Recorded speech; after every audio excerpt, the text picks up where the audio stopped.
Know what war hurts more than losing everything you own? It is when the two people you loved more than life itself, the ones you fed when they were starving, the ones you held through every nightmare, are the very ones who push you out into the cold. But let me tell you something. This story does not end the way you think it does. My name is Margaret Rose Thompson. I am 78 years old, and this is the hardest story I have ever had to tell. It was December 1982. Remember, because the snow was falling so heavy that day, you could barely see across the street. I was 36 years old, teaching third grade at Lincoln Elementary here in Ohio. Life had been, well, let us just say the color had gone out of it 3 years earlier. My husband, Robert, he was driving home from his construction job. Black ice. They said he did not suffer, but I suffered enough for both of us. We would been married 8 years, trying for a baby all that time.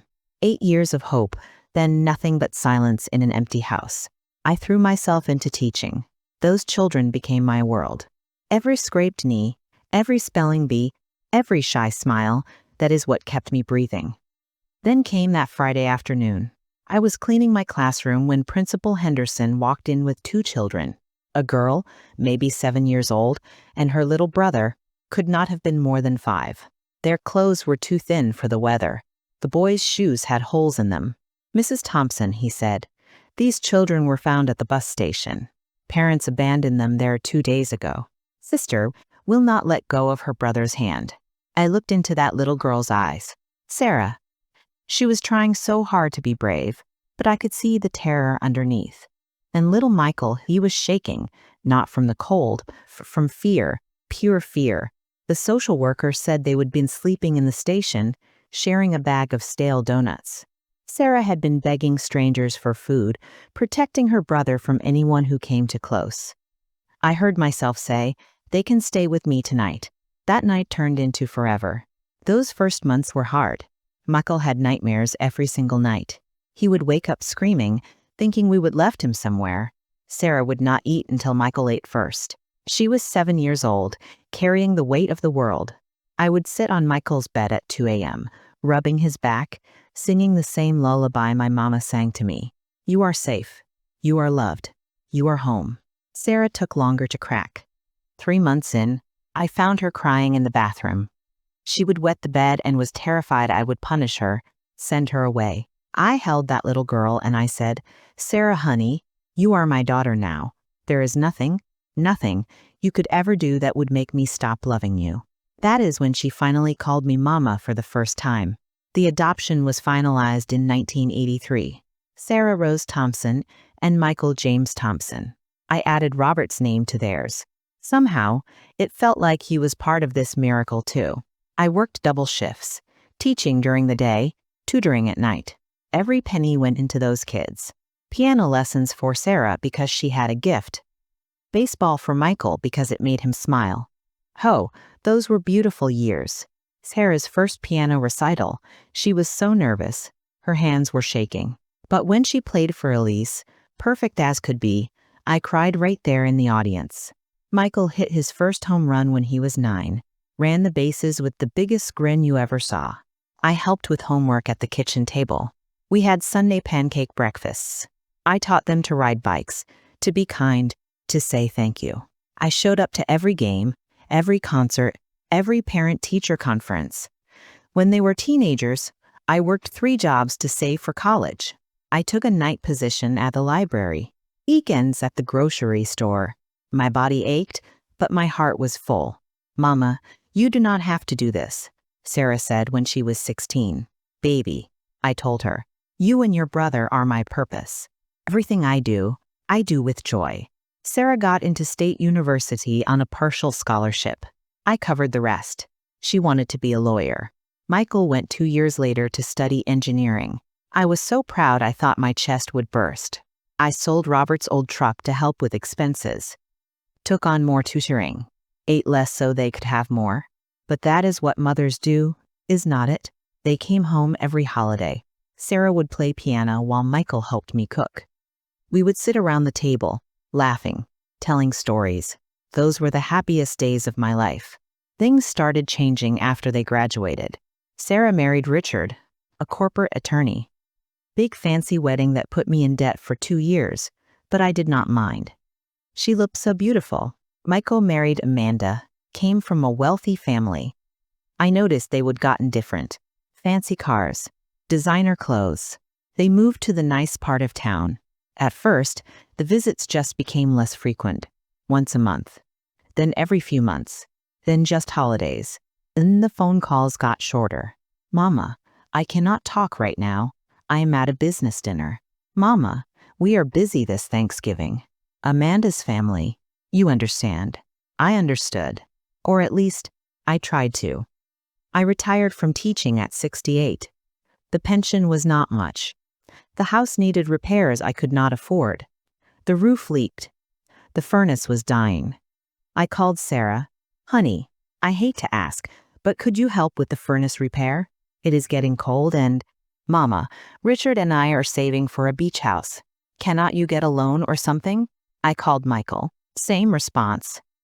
Mom, we just bought Amanda's mother a condo. Maybe next year. Next year came. And went. The furnace broke completely that winter. I slept under 3 blankets, wearing my coat. Then I got sick. Pneumonia. I was in the hospital for a week. The bills, God, the bills were more than my yearly pension. I called both of them. I need help. Please. I cannot afford. Sarah said, Mama, you should have saved better. We cannot keep bailing you out. Bailing me out? I would never ask them for a dime until then. Michael said, Mom, you need to sell the house. It is too big for you anyway. Move into a retirement home. That house was their childhood. Every room held our memories. The kitchen where we made Christmas cookies. The backyard where Michael learned to throw. The porch where Sarah and I had heart-to-hearts about boys and dreams. But the worst was still coming. I came home from a doctor's appointment to find Sarah and Michael in my living room with a real estate agent. What is going on? I asked. Mama, we are selling the house, Sarah said, not even looking at me. We have decided it is for the best. You will go to Sunset Acres Retirement Community. It is very nice, but this is my home. You cannot just… Actually, Mama, Michael interrupted, we checked with a lawyer. You are not able to maintain this property. We are your next of kin. We can make this decision. My own son, the boy who used to crawl into my bed during thunderstorms, looking at me like I was a problem to be solved. How could you? I whispered. After everything, Sarah snapped. Mama, we have given you enough. You chose to adopt us. That was your decision.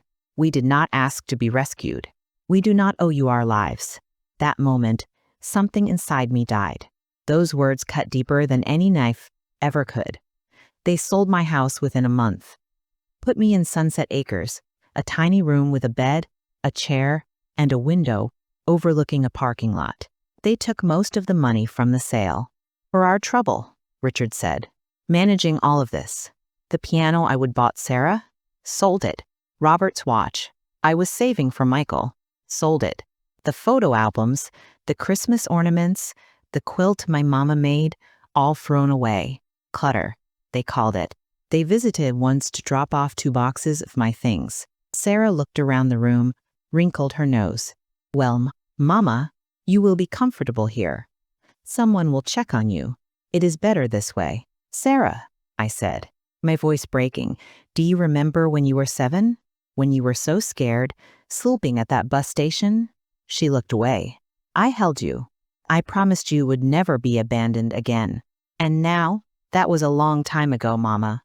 We were children. We have grown up now. You need to let go. They left. Did not even hug me goodbye. I sat in that room for weeks, barely eating. The other residents were kind, but I felt so alone, so betrayed. How had the children I raised, the ones I sacrificed everything for, become such strangers? Such cold, cruel strangers? I thought about those early days. Sarah's nightmares. Michael's fear. The trust I would build with them, brick by brick, day by day, year by year. Had I done something wrong?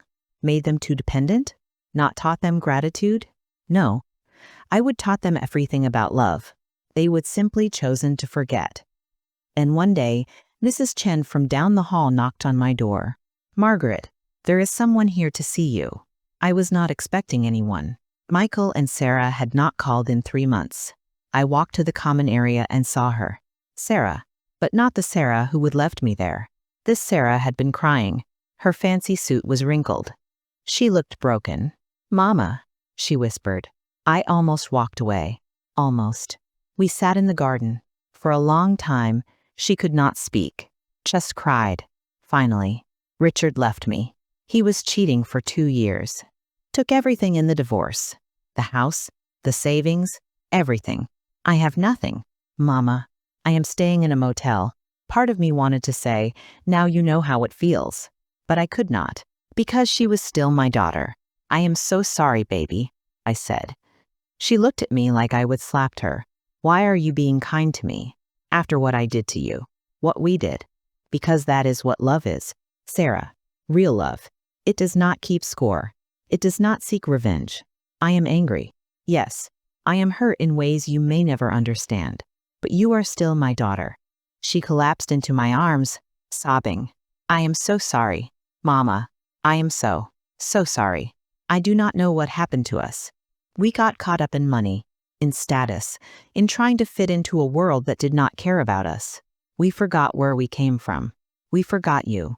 Do you remember what you told me? I asked her, when you were 7, after your first day at your new school? She shook her head. You said, Mama, the kids made fun of my old shoes. But I told them I did not care because I have something they do not have. I have a mama who loves me. Do you remember that? You were so wise, baby. You knew what mattered. Somewhere along the way, you forgot. I know, she whispered. I see it now. Richard never loved me. He loved the image, the lifestyle. When I lost everything, he was gone. But you are here. After everything I did, you are here. 2 weeks later, Michael came. Amanda had left him too, for one of her father's business partners. Took their kids. He would lost his job. Lost everything. He stood in my doorway, this grown man, crying like the 5-year-old boy I would first met. Mom, I am so sorry. I was so cruel. I do not deserve your forgiveness. But I need you to know you were the best mother anyone could ask for. I failed you. Not the other way around. I held both my children that day.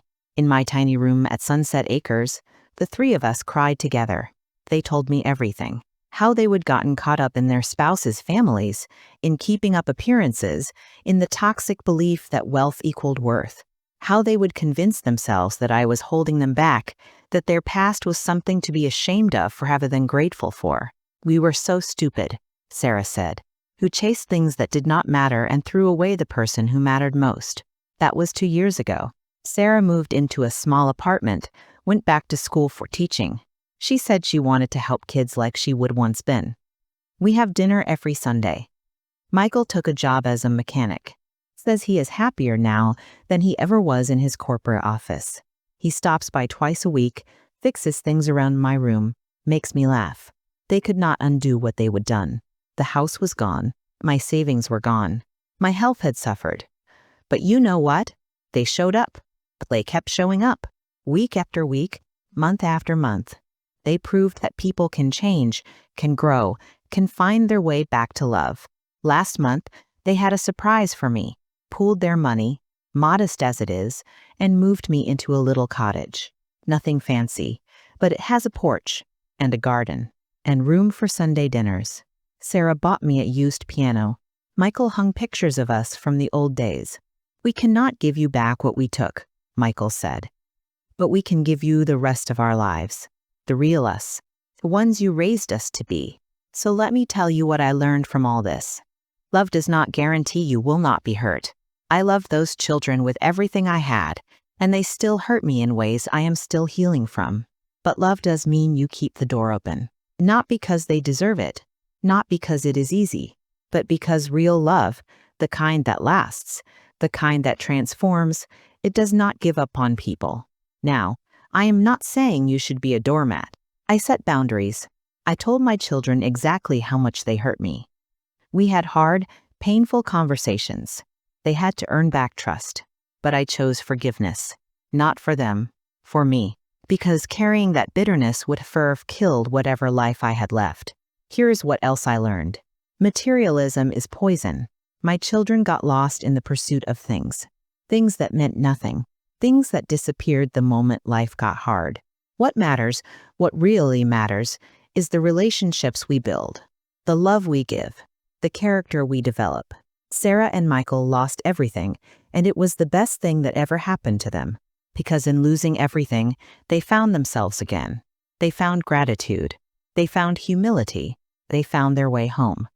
I am 78 years old. I do not have many years left, but I am not bitter. I am not angry anymore. I look at my children now, the real versions of them, not the people they pretended to be, and I am proud, not of what they have, but of who they are becoming. They were helpless once, abandoned at a bus station. And I help them because that is what you do. You see someone in need, you reach out your hand. They became lost again, in a different way. Lost in greed, in pride, in the illusion that they would outgrown their raising. And I helped them again. Not with money this time, but with forgiveness, with open arms, with another chance. Because that is what love does. It gives chances.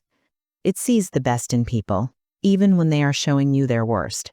If you are watching this and you have forgotten where you came from, who raised you, who sacrificed for you, go home, go back, say you are sorry. It might not be too late. And if you are watching this and you have been hurt by someone you loved, someone you gave everything to, I cannot tell you what to do. Forgiveness is a personal choice. But I can tell you this. Forgiveness will set you free, not them. You press. My name is Margaret Rose Thompson. I am a retired teacher, a mother of 2 adopted children, and a widow who learned that love is stronger than betrayal. And this is my story. Now go hug someone you love. And if you have been the ungrateful child, go call your mama while you still can.